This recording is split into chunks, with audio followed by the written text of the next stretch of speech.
Pernah nggak sih, Rek, dari kalian bertanya-tanya atau penasaran, kenapa Hong Kong sama China punya mata uang yang beda, pasportnya beda, terus sistem pemerintahannya beda, padahal mereka satu negara? Jadi, Rek, asal muasalnya Hong Kong punya banyak perbedaan sama China itu karena narkoba.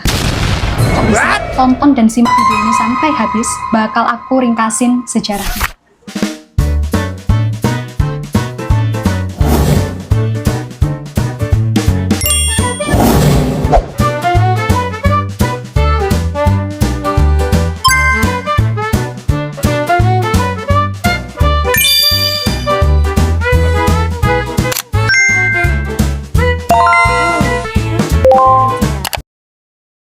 Halo Rek, terima kasih banyak sudah klik video ini. Welcome to my channel. Jadi Rek, channel Jurnal Ide ini aku buat sebagai platform sharing jurnal aku tentang self-care, makeup, rekomendasi bacaan atau film yang menarik, serta fun fact ringan yang unik. Ini kita bakal explore banyak info baru dan seru cuman dalam hitungan menit aja. Jadi, udah siap mengisi jurnal hari ini? Let's go! Pada awal abad ke-19, Inggris itu sangat menggilai produk Tiongkok seperti teh, sutra, dan porselen. Namun, dinasti Qing hanya menerima pembayaran dalam bentuk perak aja.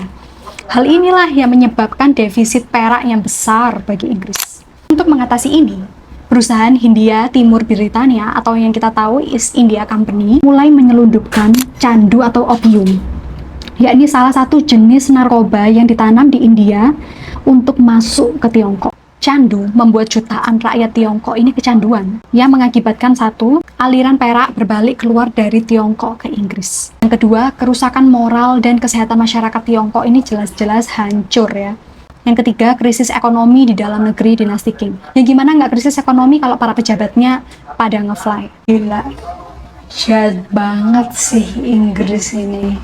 Lanjut, Perang Candu pertama terjadi pada tahun 1839 sampai 1842. Ketegangan itu memuncak ketika Kaisar Daoguang mengutus pejabat Lin Zexu ke Kanton atau yang kita tahu sekarang daerah Guangzhou untuk memberantas perdagangan candu. Aksi Lin Zexu ini menyita dan memusnahkan sekitar 20.000 peti opium milik pedagang Inggris tanpa kompensasi. Tentu saja respon Inggris adalah mengirim armada angkatan laut modern untuk menyerang pesisir. Jadi dulu teknologi militer Inggris ini tuh udah dilengkapi dengan baja dan meriam jarak jauh ya. Jelas kalah melampaui jung kayunya armada laut Tiongkok. Baja kena kayu ya. Hasilnya adalah muncul perjanjian Nanjing pada tahun 1842. Tiongkok jelas kalah total. Ini adalah perjanjian tidak adil pertama yang memaksa Tiongkok untuk satu, menyerahkan Pulau Hong Kong kepada Inggris, dan yang kedua, membuka 5 pelabuhan untuk perdagangan asing, dan yang ketiga, membayar ganti rugi perang yang sangat besar. Gila. Nah lanjut, Perang Candu kedua, yakni tahun 1856 sampai 1860. Sekitar 4 tahun ya.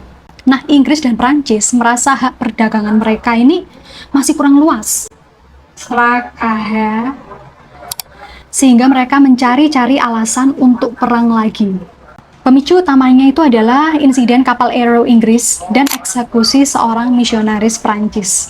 Jadi masalah kecil jadi dibesar-besarin gitu. Menimbulkan konflik, pasukan Anglo-Prancis menyerbu hingga ke Beijing dan membakar istana musim panas atau Old Summer Palace sebagai bentuk intimidasi terhadap Kekaisaran Qing. Muncullah perjanjian Nanjing dan konvensi Beijing. Ini melegalisasi perdagangan opium. Gila, gak habis pikir. Hasil lagi, pembukaan lebih banyak pelabuhan, lalu penyerahan semenanjung Kowloon kepada Inggris, dan yang ketiga, kebebasan bagi misionari Kristen untuk menyebarkan agama di seluruh Tiongkok.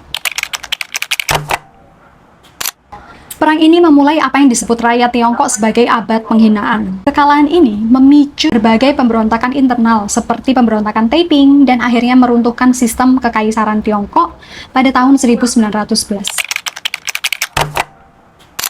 Nah, semenjak kependudukan Inggris dari tahun 1842 sampai 1997, selama 1,5 abad di bawah kendali Inggris, Hong Kong berkembang dengan sistem hukum common law, ekonomi kapitalis terbuka, dan pengaruh budaya barat yang kuat. Sementara itu, China daratan mengalami revolusi besar, perang saudara, dan akhirnya beralih ke sistem komunis pada tahun 1949.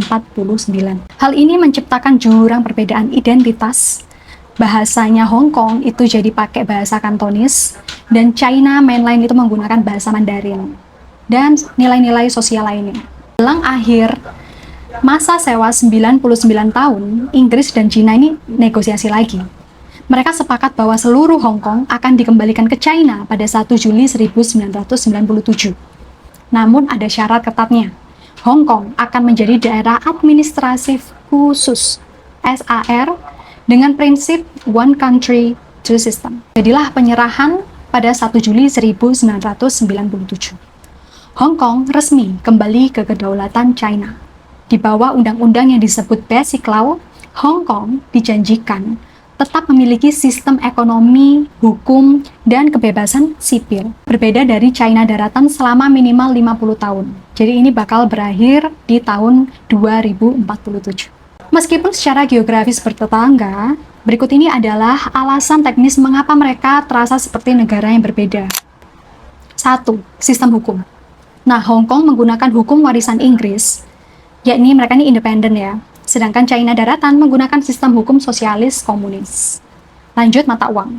Nah, untuk di Hong Kong sendiri menggunakan dolar Hong Kong, sedangkan di China daratan menggunakan renminbi atau yuan. Lalu paspor dan perbatasan. Hong Kong memiliki paspor sendiri.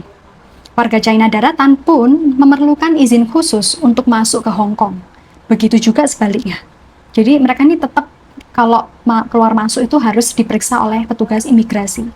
Ekonomi Hong Kong adalah salah satu pusat keuangan paling liberal di dunia.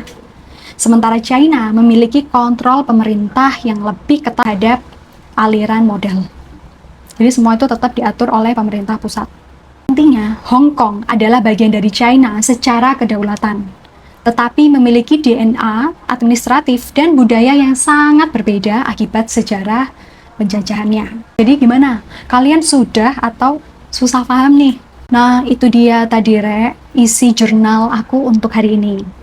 Kenapa kok bisa China sama Hong Kong itu berbeda beserta alasannya? Semoga ada ide baru yang didapat buat kalian dan bermanfaat ya. Jangan lupa tulis di kolom komentar tanggapan atau saran kalian tentang isi jurnal hari ini. Dan jangan lupa, please follow, klik like, subscribe, dan nyalain lonceng ya. Biar tiap ada video baru, kalian tuh bisa lihat. See you in the next video. Bye-bye.